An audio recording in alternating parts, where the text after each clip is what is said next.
আগারগাঁওয়ে জাতীয় রাজস্ব ভবনে বিভিন্ন ব্যবসায়ী সংগঠনের সঙ্গে চলছে এনবিআরের প্রাক বাজেট আলোচনা। আমরা সরাসরি যোগ দিচ্ছি সেখানে।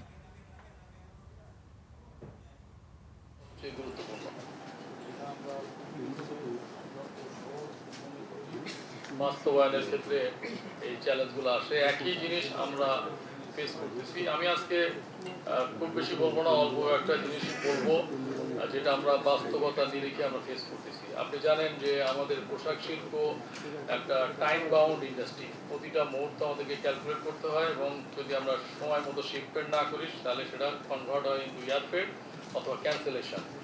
সেটা যেন না হয় সেক্ষেত্রে আমরা নিজেদের মধ্যে সাব কন্ট্রাক্টিং করি, যেটা লিগাল।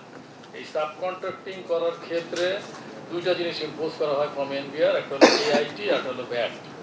আমি একটু বিষয়টা পরিষ্কার করতে চাই, সেটা হচ্ছে এই যিনি এক্সপোর্ট করার জন্য এলসিটা পাচ্ছেন তিনি কিন্তু তার এই গুডস যখন এক্সপোর্ট করবে তার নামে এক্সপোর্ট হবে, সেটার এগেনস্টে এআইটি দিচ্ছেন। এআইটি দেওয়ার পরে যিনি আবার সাব কন্ট্রাক্ট করবেন তাকে আবার এই ট্যাক্স দেওয়াটা এবং ভ্যাট দেওয়াটা কোনো অবস্থাতেই যৌক্তিক না। সেক্ষেত্রে আমাদের প্রস্তাব হচ্ছে যে যেহেতু এখানে টাকার ট্রানজাকশন হয়, তাহলে এইটা বন্ধ করার ক্ষেত্রে একটা প্রস্তাব আমরা দিচ্ছি। আপনারা যদি এটা ইমপ্লিমেন্ট করেন, আমরা সাব কন্ট্রাক্টিং করবো বেসড অন লোকাল এলসি এবং এটা ফরেন কারেন্সি। আমি আরও একটু উদাহরণ দিয়ে বলি যে $1 বিলিয়ন একটা অর্ডার নিলাম, সেটার একটা পার্সেন্টেজ হচ্ছে ফর এক্সাম্পল 200,000 আমার সিএম, সেটারই একটা অংশ আমার অন টাইম শিপমেন্ট করতে হবে।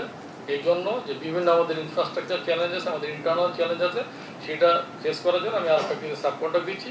আমার যে $200,000 যে সিএম, সেটার একটা অংশ আমি সাব কন্ট্রাক্ট করবো, সেটা এলসিতে দেবো। তাতে করে আপনি ট্র্যাক করতে পারবেন যে আমি কত আর্ন করলাম আর ওই সাব কন্ট্রাক্টিং ফ্যাক্টরি কত আর্ন করলাম। এবং সাব কন্ট্রাক্টিং যিনি ফ্যাক্টরি তিনিও কিন্তু ডিরেক্ট এক্সপোর্টার, হয়তো ওই নির্দিষ্ট সময় তার অর্ডার কম আসছে বলে আমারটা করছে, এবং এটা ভিজাভিজ অনেক সময় আমি আবার করবো তারটা।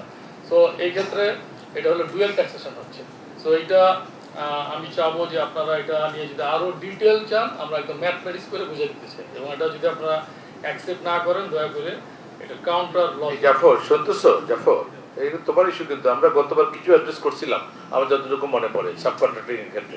গতবার কিছু অ্যাকসেপ্ট করেছি না? গতবার করছেন, কিন্তু আমরা নতুন প্রস্তাব যেটা দিচ্ছি এখন আমরা চাই এটা করবো আমরা থ্রু এলসি এবং এটা ফরেন কারেন্সি, যাতে করে ট্র্যাক করতে পারবেন যে আমরা কত ডলারের কত ডজন আমরা সাব কন্ট্রাক্টিং করলাম আর কত আমি নিজে কাজ করলাম।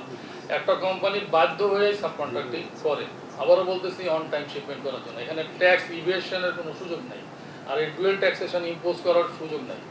এতে করে হচ্ছে কি যে আমাদের হলো এলসি নট ব্যাক টু ওই এলসির এগেইনস্টে আমরা লোকাল এলসি দিব, এটা ফরেন